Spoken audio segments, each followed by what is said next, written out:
Welcome. You're listening to the Good Girls Don't podcast with Ashley Ray and Verity Mansfield. This is the podcast where we smash those rules that we've been taught to follow both as men and women and burn the damn rule book. We're tackling the big issues and the issues nobody wants to talk about, and we'll be fiercely feminist about it. This podcast is about inspiration, education, compassion, and being the change that you need to see in this world. This podcast is for the trailblazers, the freedom fighters, and the soul igniters, and all the women just like you who are ready to break the good girl rules and be heard. We acknowledge the traditional custodians of Australia and its First Nations people on which this podcast is produced and consumed. We pay our respects to their elders, past, present, and emerging. Get ready for the revolution.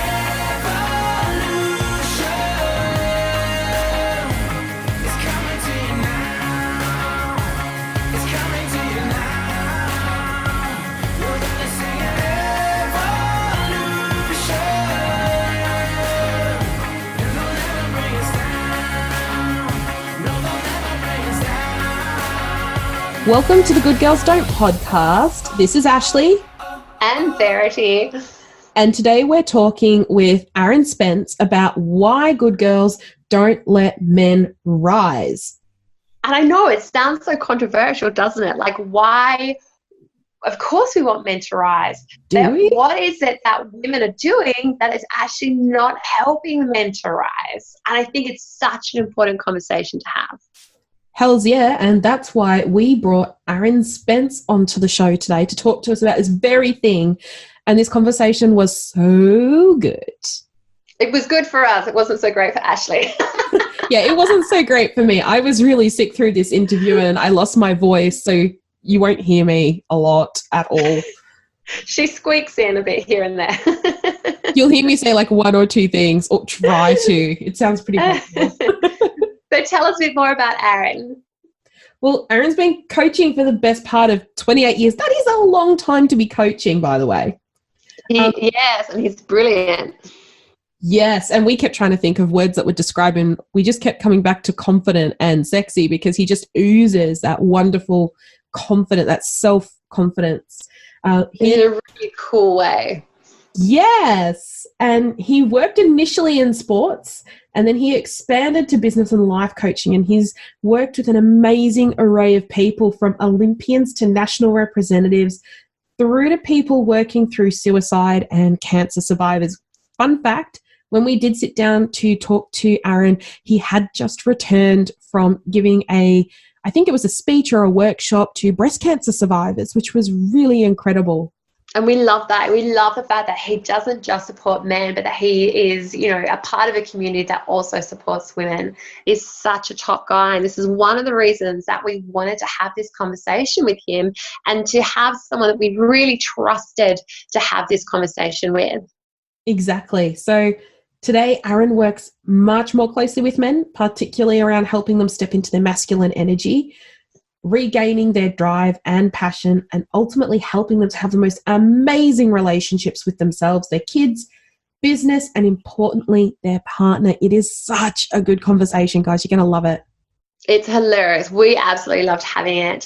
So some of the really gorgeous things that we spoke to Aaron about, which, working with women in relationships, I hear so often, which was, what do men want?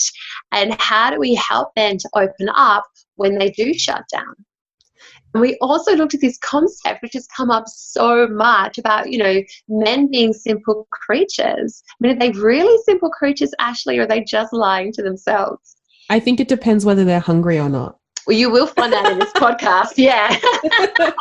We also spoke about why men need their caves in order to rise and why women need to stay the hell out of them. Yes, and the best ways that women can actually inspire and support their men to rise. And we need them to rise. It's all part of the solution. So as women are rising, we need to inspire our men to rise. And yes, this is a feminist podcast, and for us, this is such an important part of feminism. It's not about women being against men. It's about men and women coming together, learning together, pulling their resources together and rising together. So what better way to have this podcast than to speak with the incredible Aaron Spence? All of this is coming up in just a moment on the Good Girls Don't podcast.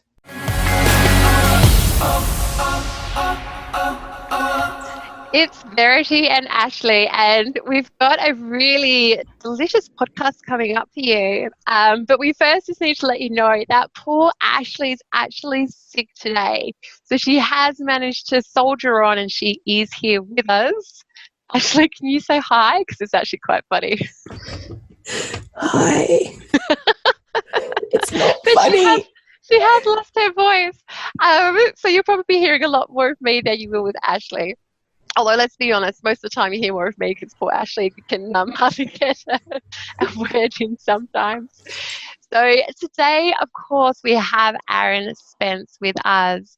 And I met Aaron Spence through another gorgeous lady and had a really fascinating chat with him all about relationships, but about what men want from their relationships and understanding men. So, Aaron, how are you today? I am fantastic today. That's great. And you were saying before that you've just come back from speaking at a breast cancer retreat.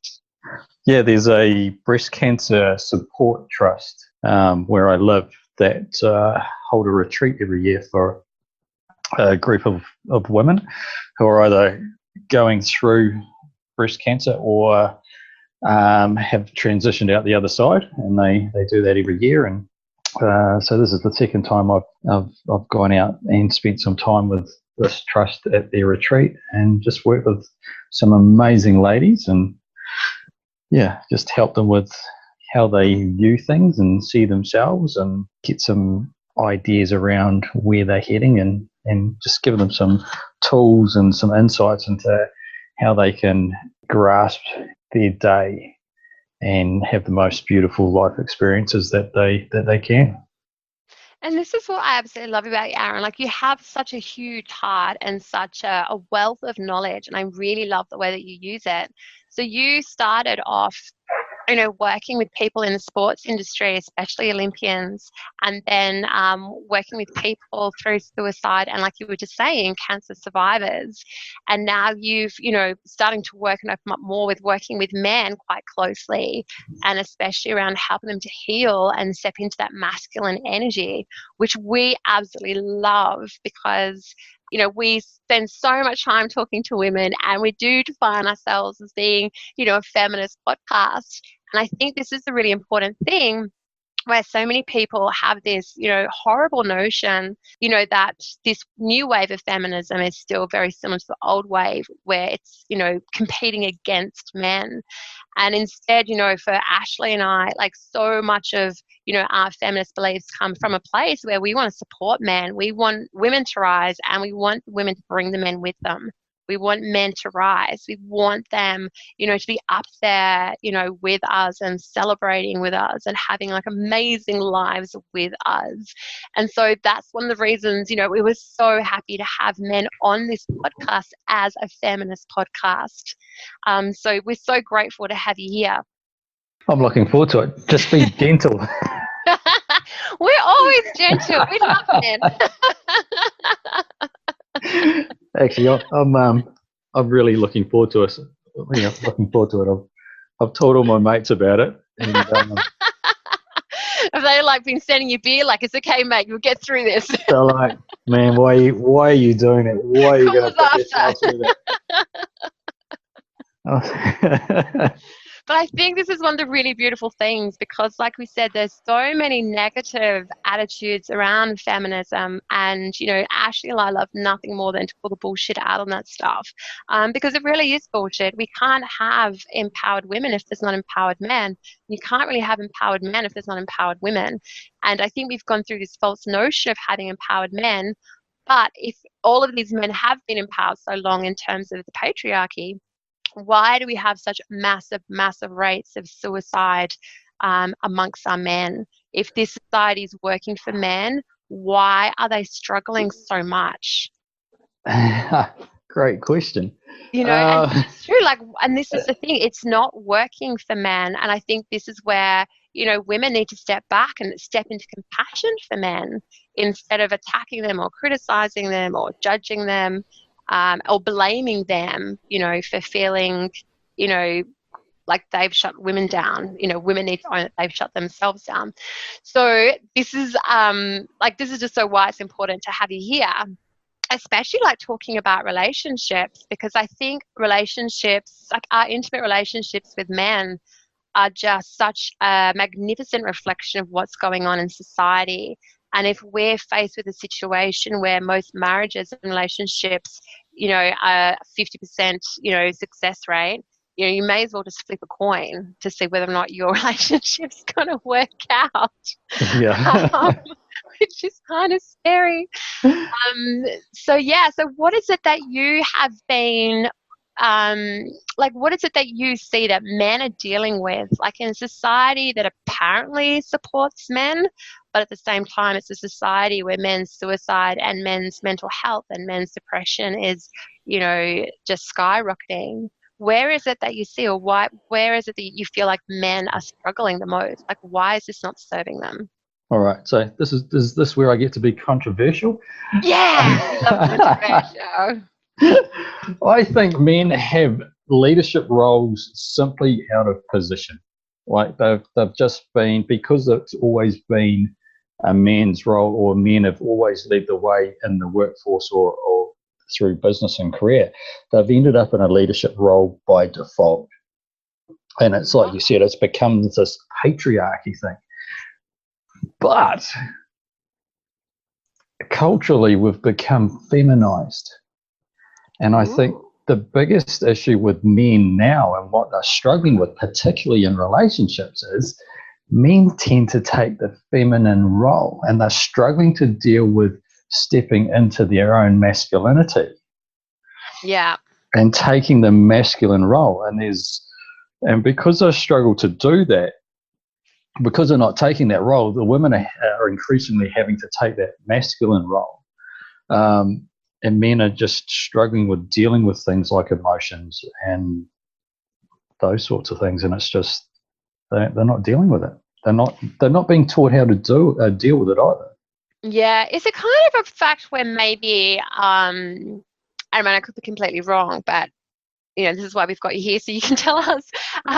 But is it one of these situations where men have been like, had this idea of what being masculine is forced upon them, like outside in the external world and, you know, in the corporate world and the business world and, you know, in their careers. And then when they, you know, come back into the home, you know, there must be that sense of exhaustion or that sense of feeling burnt out and, you know, needing that nurturing and maybe going to the feminine when they're in their relationship.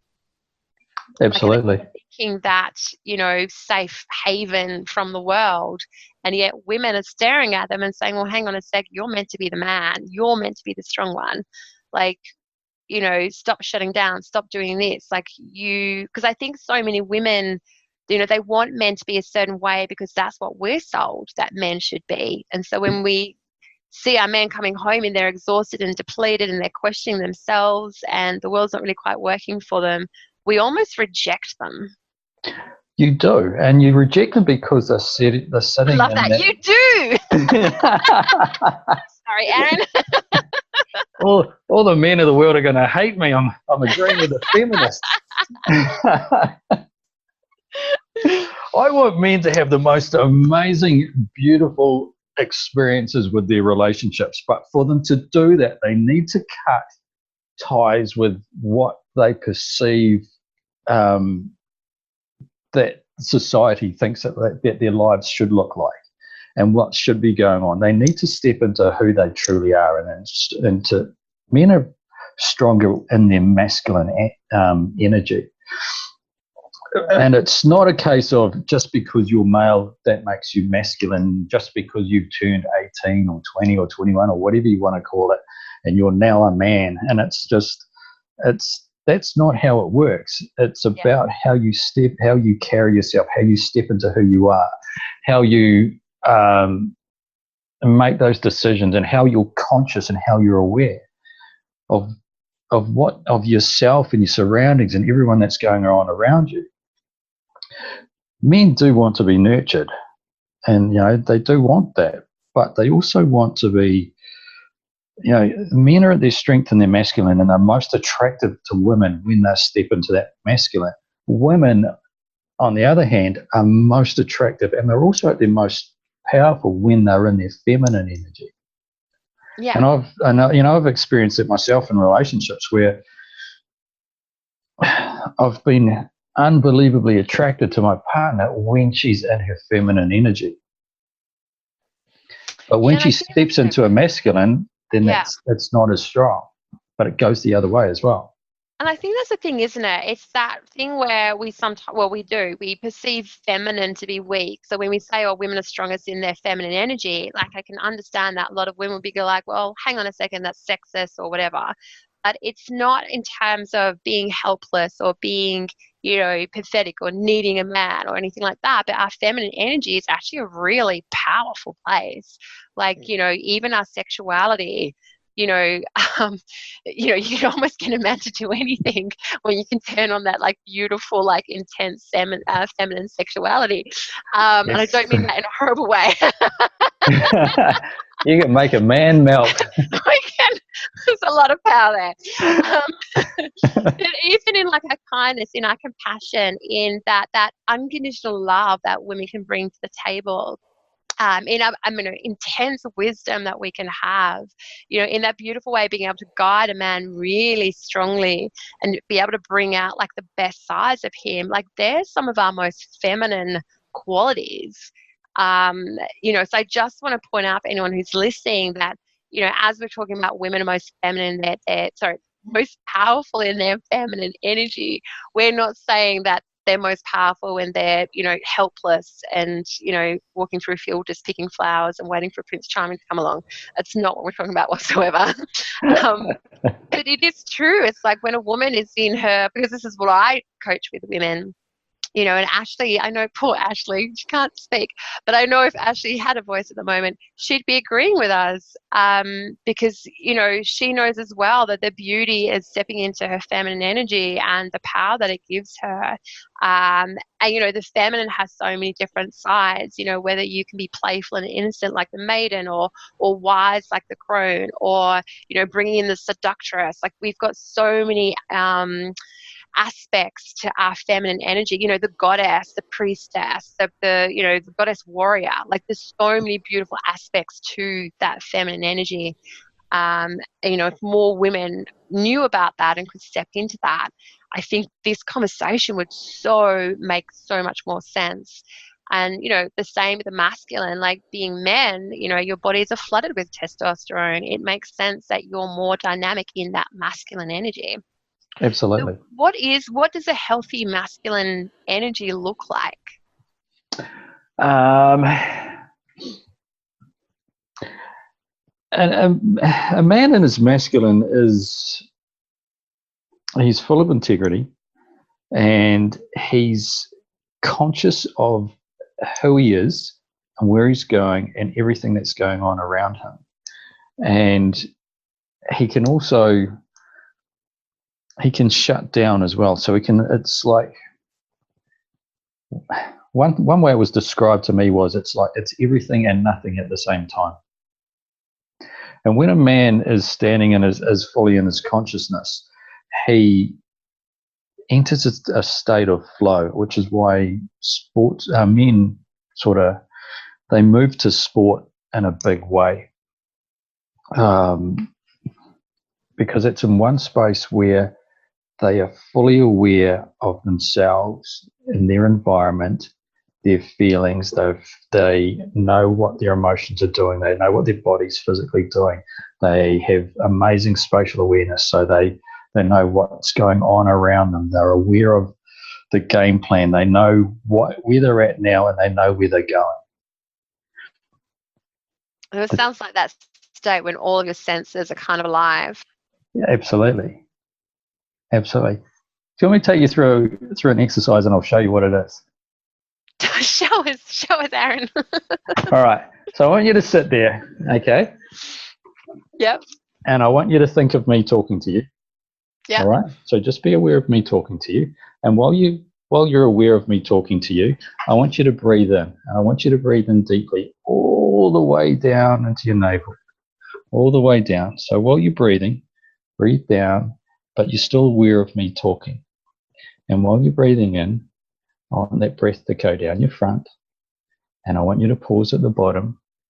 And when you breathe out, you breathe out through your spine and up your spine and out through your head. And breathe slowly. And while you're breathing, you're still aware of me. You're still aware of me talking to you. And while you're aware of me talking to you and you're conscious of the way you're breathing, I want you to feel your feet on the floor and know what that feels like while you're still aware of me talking to you and you're still breathing and you're conscious of your feet on the floor and you can hear what's going on around you and you can notice what's going on around you, but you're still focusing on me and you can still breathe and it's all going on and your feet are still on the floor. Now that's awareness. That's conscious awareness. What we want to teach men is being aware that you're aware. Yeah, and it's almost that really beautiful feeling, isn't it? It really brings in that groundedness and just being like really solid in that present moment. Yes, and that's what men lack. That's why I call them boys and not men. Because when they step into their masculinity, that's the state that they're in, which is why they like playing sport and they get into that flow state where the world just seems to slow down around them and they make decisions really quickly. Men in their masculinity are really decisive. They know where they're heading. They know what they're doing. They know what they're doing, They know where they're going. And they'll make choices really, really quickly based on where they're going. Now, they can change their mind. So the feminine can jump up and down and suggest things and tell them what to do. But the man in his masculine will consider what she says, take on board what she says. He'll be non-judgmental. He'll be empathetic. He'll seek to understand. And then he will make a choice about whether he changes his viewpoint or his perspective and he shifts his position. But a man in his feminine will go, I just want to keep her happy, so I'll just do what she wants. Yeah, and I hear that so often. I've worked with men, for years in large groups of men, and it's always quite interesting when they start talking about their personal lives. And there are so many men who will say exactly that, just do it, just make her happy, just say yes, whatever she wants. And there's almost this resignation there. Yeah, but what Even men, up. what men need to understand though is a woman in her feminine energy, she's going to challenge him. She wants a man in his masculine who's strong enough to stand at his side, Yeah. and take that masculine role and support her and hold space for her and do all those things for her. So she is going to constantly challenge him to make sure that he is worthy. I'm going to make my partner listen to this so he knows he's on the right track. This is why I challenge you, baby. Absolutely. But You, Aaron said. Listen to Aaron, he's so right.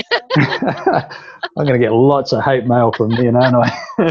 No, I think this is what's missing. And I know when I got divorced, I read every single book on relationships and marriage I could get my hands on. And I'll always remember reading this book. I can't remember what it's called. I think I threw it away out of anger, but because it made so much sense and probably full of truth. But it was saying this really important, or this concept that one of the biggest reasons that relationships end is lack of passion. And, you know, we do go through life, and I know women go through life of wanting to avoid conflict or trying to smooth things over or people pleasing. And we see conflict in relationships as something negative. We see arguing as something negative. You know, we want everything tied up in nice, pretty boxes so that everything looks, you know, nice to the external world. You know, we compare ourselves to other people's relationships, and you know, there's all this bullshit that goes on. And, you know, with the rise of social media, especially Instagram, like people are constantly, I guess, measuring their own lives and relationships by what's out there in front of them.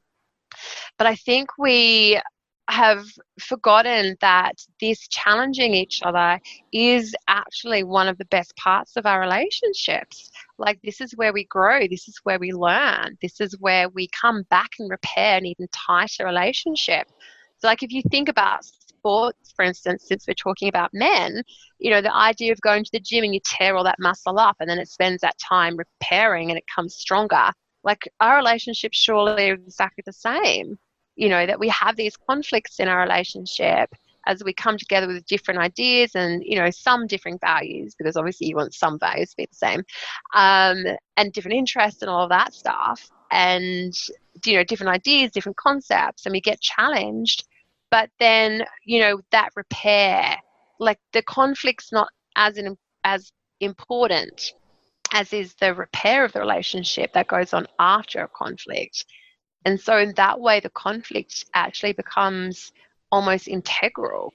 And it doesn't have to be nasty conflict, but that's also where the passion can come in, you know, where we can sink our teeth into like amazing discussions, but without the horrible stuff. Like, we don't, you know, communication is everything in a relationship, but bad communication can destroy a relationship, you know. And if there's name calling or using words as weapons and things like that, like, obviously you do want to avoid all of that stuff. But that challenge, like, I've dated men where the relationship hasn't been challenging and they will just be like, oh, you know, whatever you want. You'll be like, oh, do you want to go see a movie? Yeah, sure, you pick the movie. And I'm like, why do I always have to pick the movie? Why do I always have to pick where we want to go for dinner? Oh, I'm happy as long as you're happy. And it's like, this sucks. Like, you're not bringing anything to the table for me. Yeah.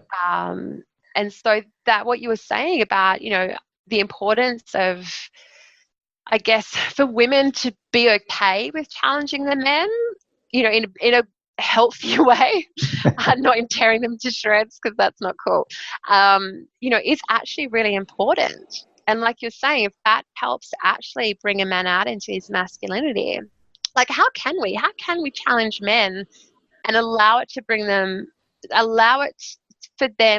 them to step up in that masculinity instead of challenging men and squashing them? All right. Men, this is really comes down to the man. And the man needs to let go of his own ego and understand that this truly beautiful feminine woman in front of him who loves him to bits she's going to challenge him. And that's okay. And what's important for us to also understand for both men and women is I think it's important to step away from this concept of right and wrong. And for me to be right, you need to be wrong, and vice versa. My truth is my truth, and your truth is your truth. And when we have a conversation and we challenge each other and we have different perspectives and different ideas on things, it's important to understand the other person's truth. And that doesn't mean that you're conceding. It doesn't mean that they're right or that you completely agree with them. You can completely disagree with your partner's perspective on something, but accept their truth because it's their truth and it's important to them. And by just taking on board what they're saying, being non-judgmental about it and being empathetic to it, you'll understand your partner a lot better and you can both move forward. Doesn't mean you don't have to have the same points of view, and you can have differences, and that's okay. Yep. But I guess that willingness of being curious instead of the judgment and the criticism is really crucial. Yeah. Well, absolutely. But I mean, that's part of, that's part of life, and that's part of growing and evolving, and that's who we want. And it's, men want these amazing, beautiful women in their lives who are, feminine and strong and everything. But the men have got to step up as well. Yeah. So how can women encourage their men to step up? Like in my Facebook group, it's really interesting because there's a lot of women at the moment asking, like, how do we get our men to open up? Like, our partners are shut down. They don't engage in meaningful conversations. I talk and talk and talk and talk. And, he pretends that he's listening and then nothing changes. Like, they're so frustrated with their partners. And they keep saying it's the same thing. They're just shut down. Don't try and fix them. And this is one thing that I always tell people. I often get,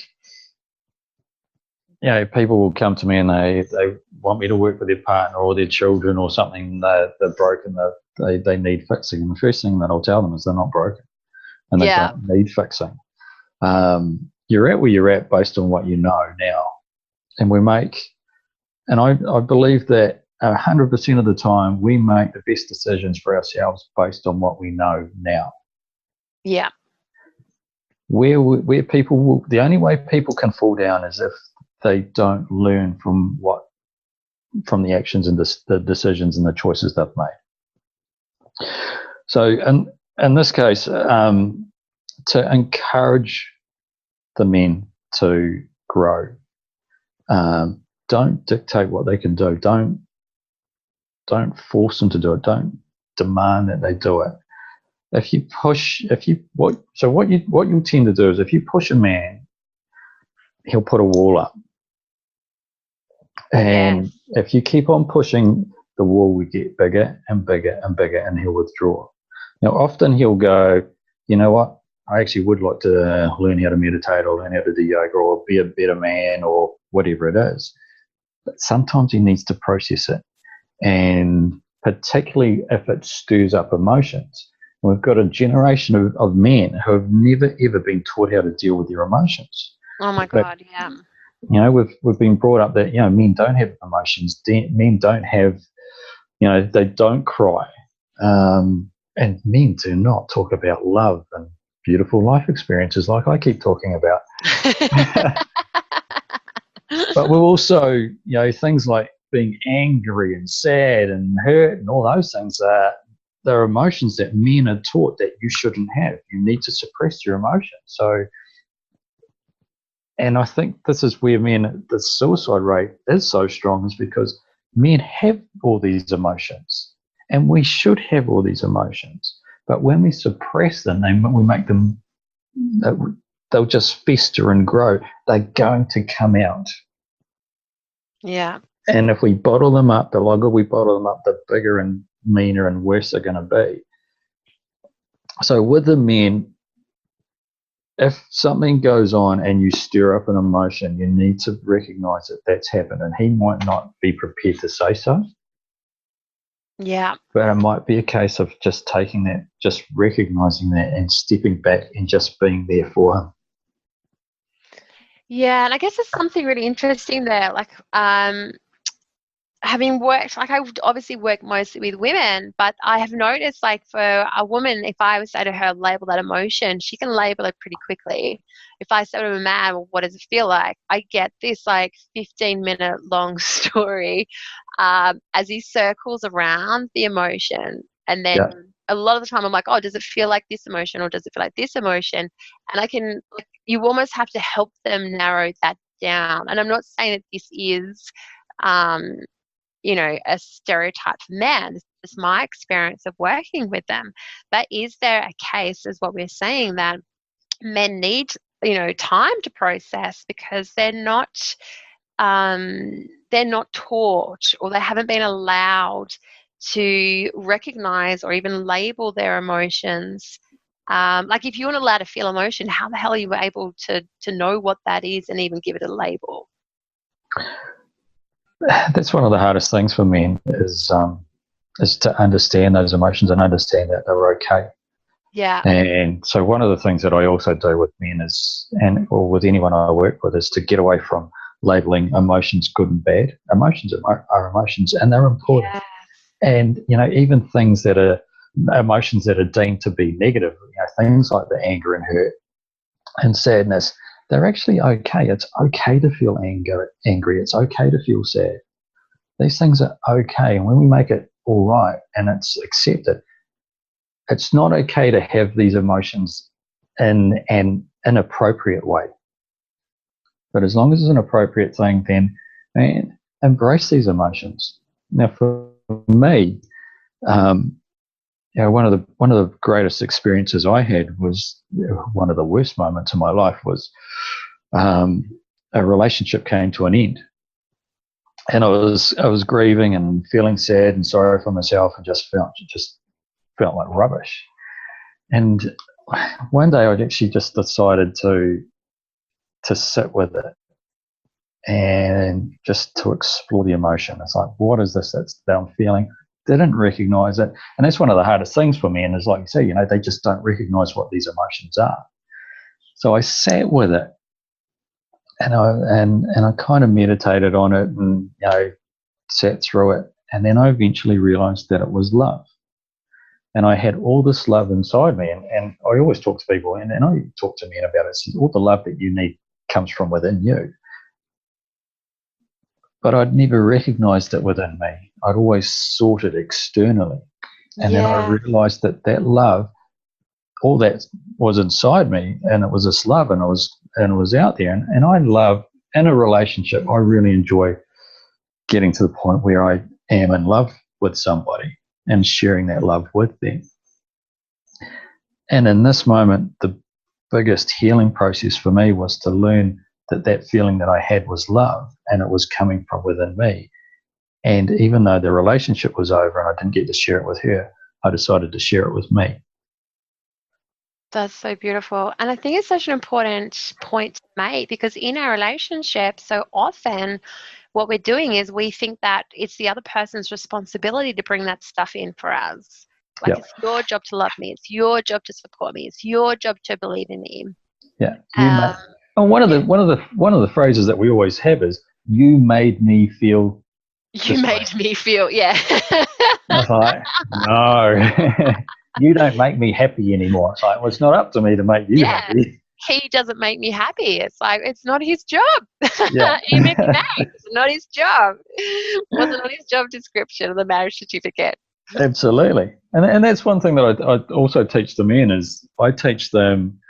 So, coming back to what you said before about, helping men step up and do different things, is involve them in certain personal development processes that you go through. But you might have to tailor them to a way that resonate with men. Yeah. So men would like to, they want to do stuff with you. So they will go to that yoga class with you. They will bitch and moan the whole time. All right. And then you'll get to the point where he really doesn't like this. He's not coming back. If you don't invite him back, he'll be really gutted. Oh, really? So we just ignore all the whinging and the whining? just you've got to go to your happy place and switch off, and he's going to complain. But I teach men a meditation process that they do really, really fast that they relate to, so they don't. And I know there'll be meditation people on here that are listening that, they'll go, that's not proper meditation because you've got to do it for 30 or 40 minutes and blah, blah, blah.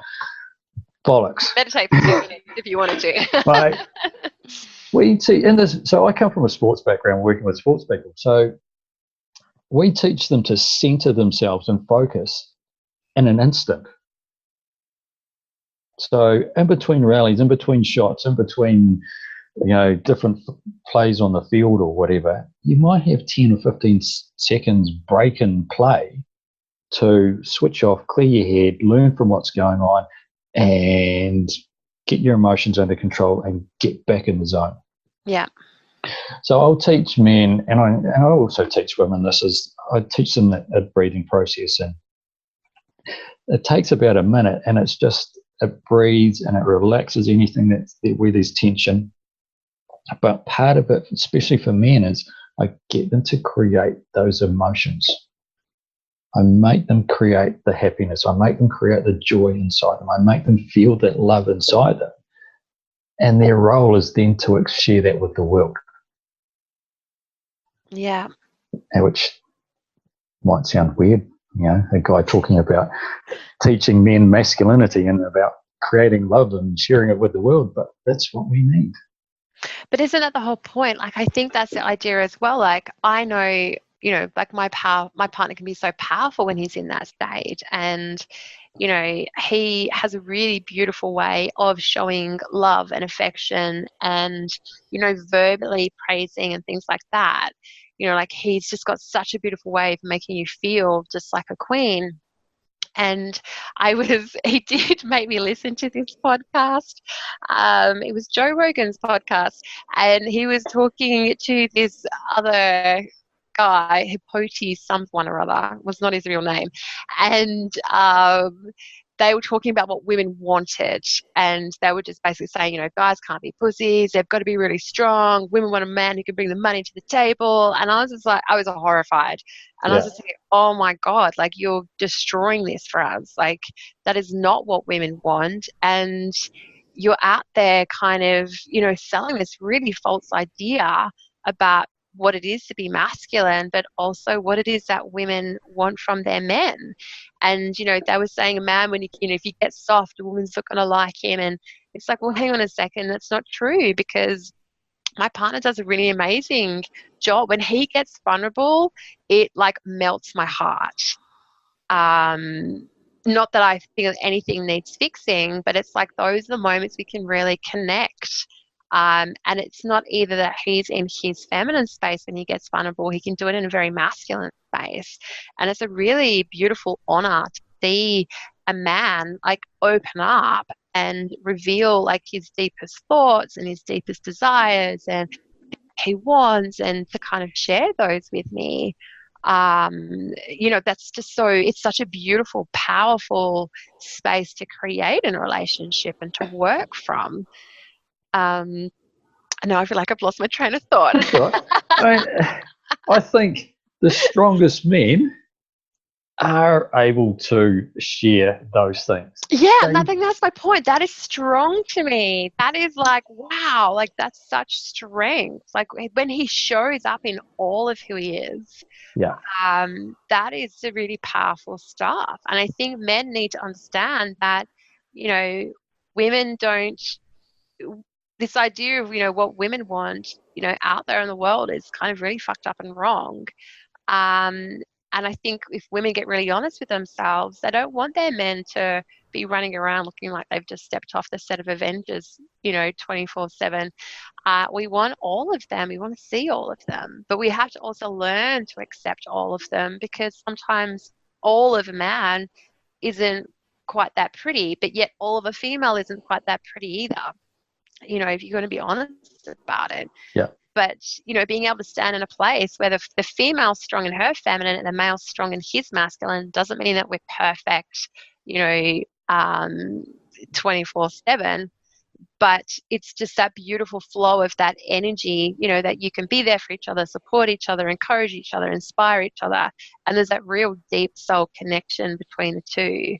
Where he can trust that she's always got her back in a really beautiful, nurturing, loving way. And she knows that he's got her back, in a very sort of gorgeous, strong, masculine way. Absolutely. It's powerful stuff. That's where I think a lot of people get the terminology perhaps a little confused. Whereas those guys were talking about, man is in his strength, he wants a strong man. And macho isn't strong, isn't masculine. No. And it's, just being physically stronger and dominating your woman and suppressing her because I am man and I am powerful. That's not masculinity. Oh, Aaron, you might be a feminist at heart.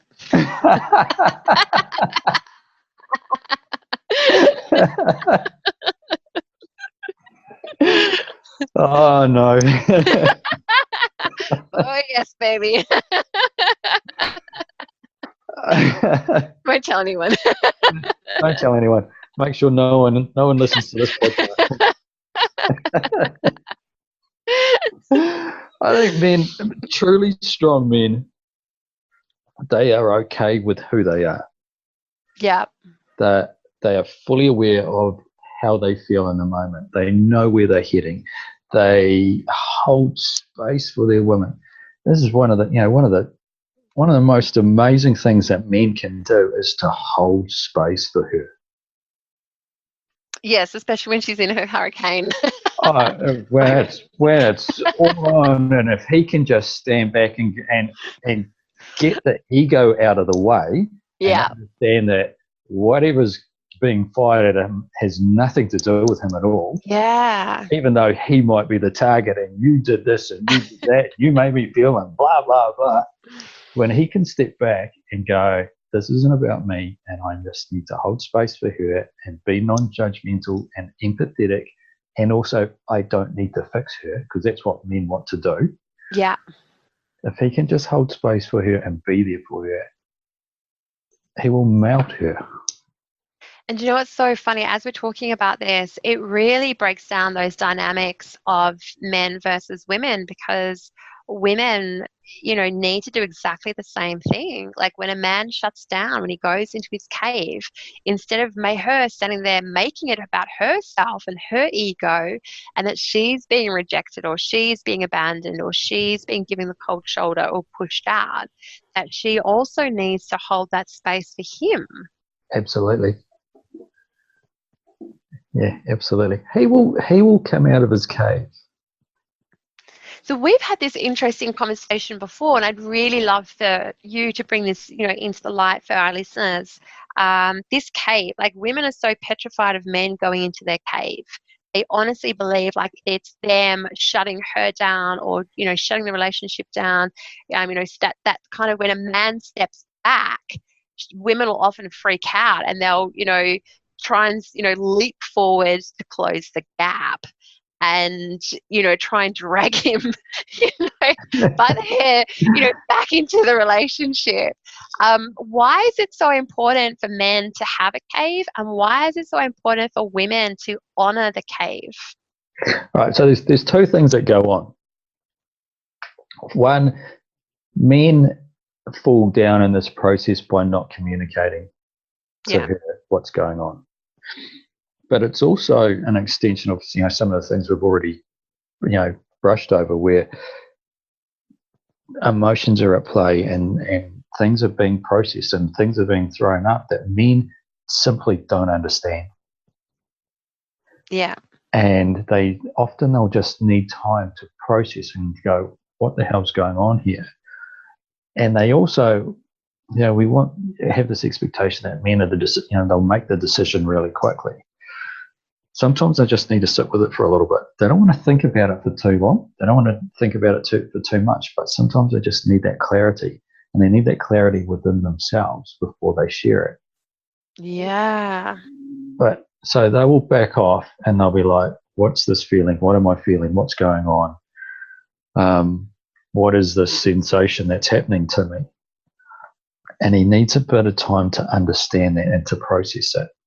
And I think if I can just interrupt, because this is a really important difference between men and women, where you're saying men need to have the clarity within themselves before they share it, where women tend to go the other way around and we share in order to gain clarity. We like to gather everyone's opinions, everyone's advice. We like to compare it with ours, see what fits, what doesn't fit, and then make our own decision.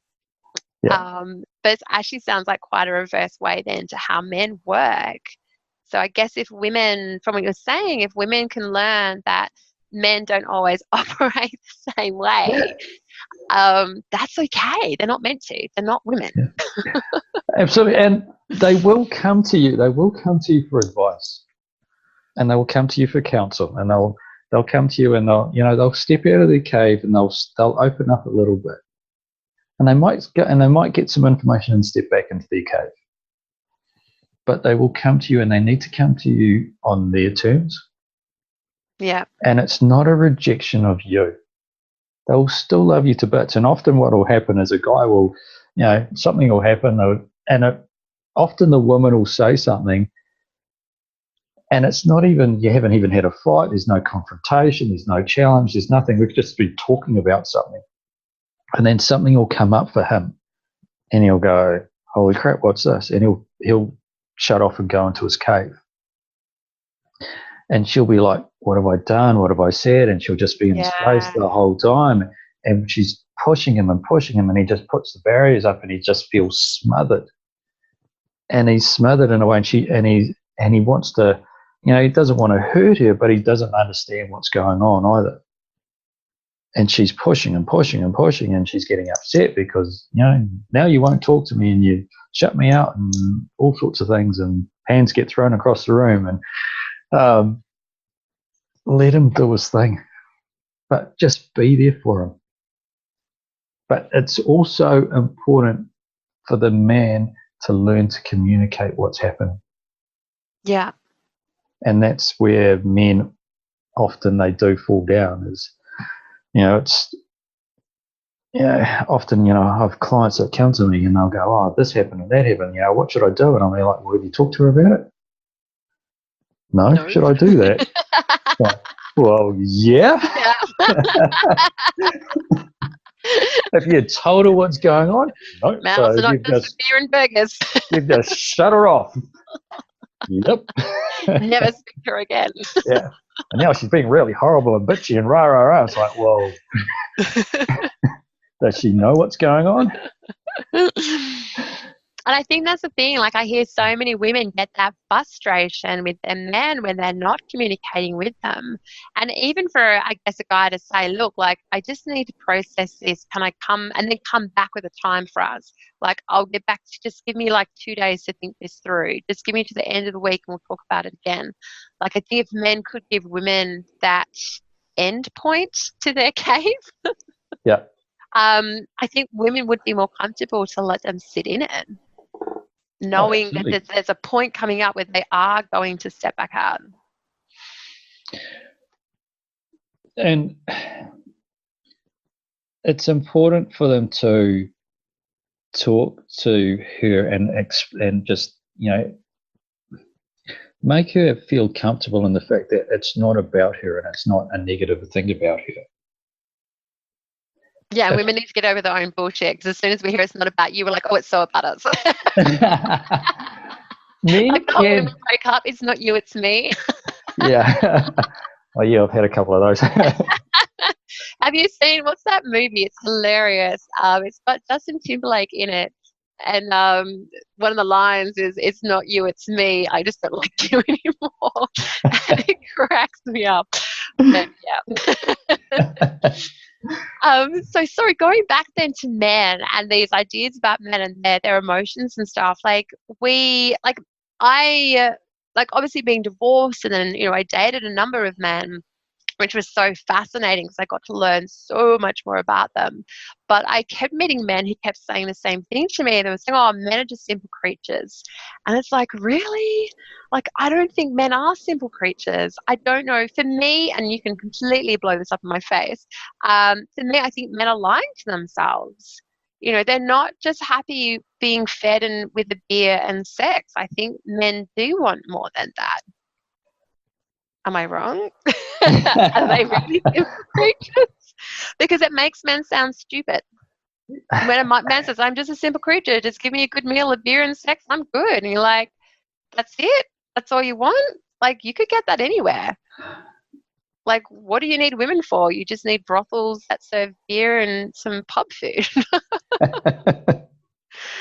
Surely men are not that simple. Men, they're not that simple, but men. Oh, man, are you listening to this? You're not that simple. You're not that simple. Beer and sex is always a good start. No, it's not. Careful, you don't get any propositions after this episode.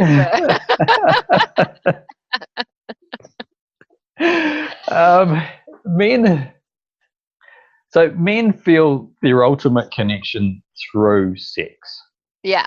which is why sex or that physical intimacy is so important to men. Women take it the other way. So one thing that I try and teach men is that, if you're not having sex then and you're in a relationship, then you're in the foreplay mode the entire time. Yeah. So you're always doing it. You're always attending to her and making her feel loved. And if you can make her feel loved and be present with her and conscious with her, then you're going to have more sex. So you both get what you want. Yeah. Men who go, it's beer, sport, and sex. That's all I need. That's the cultural. That's the societal mask that's they've been brought up with. Yeah. Reality is, men have more depth to that than that, and they want to experience more out of life than that. They don't know how to articulate it. Oh, that's good. I hope all women are listening to this. Let's hope. So the hardest thing for men to do is go, I want to experience some of these things and I don't know how to do it. Often it's, men, they're expected to, part of masculinity is just to think less, to stop thinking and actually just make a decision, make a choice. And you've made your choice, let's go, let's move on. Yeah. Often they want to experience something, but they don't know what the choices are that they need to make to experience those things. These are the conversations that men should be having with their partners. Yeah.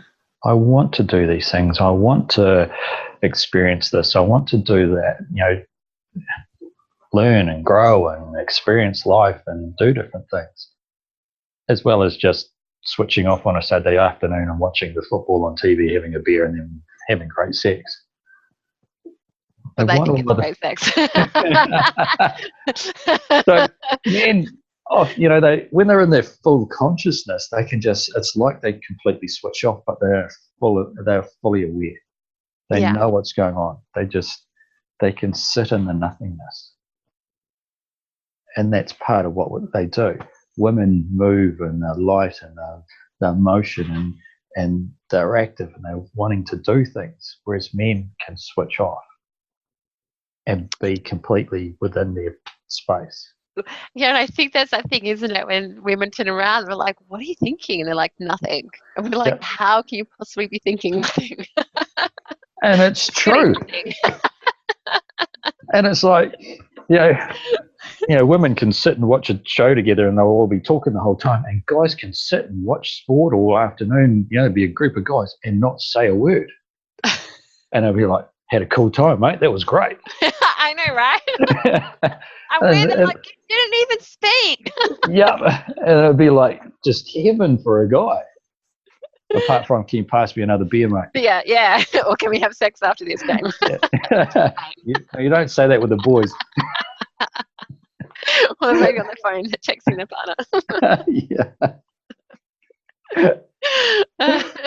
So, yes, women are thinking all the time, and they sit in their thoughts and they sit in their emotions, and they enjoy every aspect of it, even if these emotions are making them cry or whatever it is. They want to experience all of that, whereas men, it's just they don't sit in it, they don't think about it, they don't need to think about it, they just they make a decision, right, let's go, and then they can just switch off again. And so when you do sit there and you ask a man what's he thinking, and he goes nothing, he genuinely has completely switched off, even though he will still be aware of what's going on around him. He knows what the score is on the game that's on the TV. And I think instead of criticising men for this, it's a really powerful way that maybe women can actually learn from men. so many women need to switch off. Like even when they sit down watching TV, they're still thinking about, oh my God, what have I got to cook for dinner? Did I do the laundry? Did my kids have this ready? What meeting do I have tomorrow? What else needs to be done? Oh, what's on my to-do list? Yeah. Like women could actually really learn. Like I would love to be able to just switch off. It sounds like a superhero kind of option. Do you want to fly? Do you want to see through walls? Or would you just like to be able to switch off? Absolutely. There's someone I'm pretty close to, and she might even listen to this podcast. who you've met or spoken to, and that's the one that's the one battle I have with her is getting her to switch off. Yeah, and we suck at you it. just suck at it, and you don't give to yourself. No, and I think that's a really interesting thing, and we've touched on this briefly where you were saying like men have this idea that's thrown at them about what masculinity is, and women have what I call the good girl rules thrown at them, where we're not allowed to switch off, where we've got to be on the ball all the time, because if we are to be perceived as good, we have to be constantly like being aware of what the outside world perceives us as and regulating our behavior to constantly match up to that. So the house has got to be clean because, my mom did this or that, or my house has got to be clean because, the next door neighbors, or whether they went to their friend's house, it was spotless. And you hear women all the time saying, oh my God, I'm so sorry, the house is a mess. Especially, when you've got children, it's like, oh my God, everyone who has children, all of their houses are a mess. Like, get over it. Absolutely. I don't care how messy your house is. I care about how much wine you've got. Yeah. I've come to see you, not your house. See you. Or drink your wine, either or, maybe both. But there's this one of these, it's a joke between one of my best friends, if Laura's listening. I think she actually even bought me a coaster that has it. But yeah, like women are always constantly thinking, always constantly measuring themselves up, always constantly thinking of the next to do thing, because we have to be super women in our heads, and it's bullshit. It sounds like, men go through a really similar thing where they have all of these expectations thrown at them about who they should be. Absolutely. Men need to, you need to be this way. Often I end up with clients who are really well off and they've got the business that makes, some of them make huge money, and they've got the nice house with the white picket fence, the car, the boat, the beautiful wife, the 2.4 kids, and blah, blah, blah. And they're all the things that they've been brought up, through society is, this is what you have to do to be seen as successful and a successful man. And they've had the education and they've got the career and the business and all those things, and they're completely unfulfilled. Yeah. I remember I think I was about 18 or 19 years old, and I used to work for this guy who was a millionaire, and he had gone overseas on this trip and a cruise and all sorts of things, and he came back, and I was at the time dating a guy who had a motorbike accident and ended up being a quadriplegic, and so I was dealing with all of that, which is very, very traumatic. And I went to work one day and he was there, and I was like, hey, how was your trip? Must have been amazing. And he said, you know what's really bizarre, Verity? He goes, I look at you, I know what's going on in your life, and you have a smile on your face. He said, I've got all the money I could want in the world, and I then can go anywhere I want on the world, anytime I want. He goes, I don't even have to be in my business. And he wasn't. He was usually drinking. And and he said to me, he goes, you're like a poor little church mouse. And he goes, how are you happier than me? Because I had no one to share this with. And he said, you are so much more luckier than I am. And it's always really stuck with me, this preconceived idea of what we think, should make us happy in life. And also it kind of really throws up the idea of accepting where we are in our own lives instead of comparing to someone else's, because we'll always come up short once we start comparing. Yeah. Absolutely. Yeah. It all comes back to, we've been brought up with this perception of this is how we should be. This is Yeah. how men should be. This is how women should be. This is how you should be if you want to be successful and strong and this and that and everything else. The reality is what we've been told and the way we've been brought up isn't the truth. We've got this generation who's just massively unhappy. Suicide is globally at an epidemic level, and it's just ridiculous. And and the reality around the suicide figures is it's massively higher than what is reported because there are so many ways that people take their lives that aren't recorded as suicide, so they can mask the figures. Yeah, it's so We've got sad. this unhappy society because we've put these masks on and we stop being who we truly are. And we're not living the lives that we truly desire at our core. And both men and women need to understand that. And with, particularly within relationships, you often hear of, we've got this connection and we've got all these similarities and we think the same and we want the same things and blah, blah, blah. In reality of masculine and femininity, there's a polarity there. The massive differences there. That's okay. And that's how it should be. Yeah. And there's this thing where I don't need you and you don't need me, but we do complete each other. Yeah, definitely. They definitely do complement each other because, like you said, women are stronger in their femininity, men are stronger in their masculinity. It's a whole kind of like yin yang thing where we need both of those energies. And inside all of us, we've got masculine and feminine energy. Absolutely. Yeah. And I have all the love that I need inside me and I have all the happiness and joy and everything inside me. When I have a partner who I can share that with, it magnifies it. It makes it stronger. Yeah. That's what we truly desire. That's what we truly want. Yeah, that's so beautiful. I love that. And it's, we do go through this thing where sometimes we feel like we need another person in our lives to give us that love, to give us that support, to give us that validation, to give us that self-worth. And it's just not true. And it goes the same for men and for women. As you're coaching men and I've been coaching women, and there's this, constant theme about just teaching people that they need to love themselves first and foremost.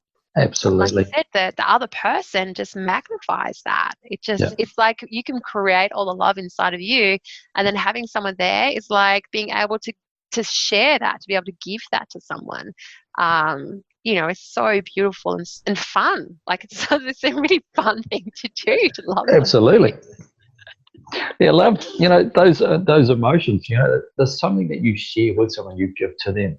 You don't take it away from them. Yeah. Otherwise, you just become a drain on them. Yeah, definitely. And, we've all been in relationships where, we've sought that external gratification and external love, and we've had it done to ourselves, and we just felt drained. Yeah, and it is draining. It is draining, and it's just, if we can understand that is all inside of us, and we just share that with that other person, and if they're in love with us, they'll share their love with us as well. Yeah, it's so beautiful. Thank you so much, Aaron, for jumping on and having this chat with us. If we could end this conversation by saying, what are 3 things that men want most from women, what would you say that they are? Oh, man. Burgers. You say sex is fair enough. Isn't beer, sex, and burgers enough?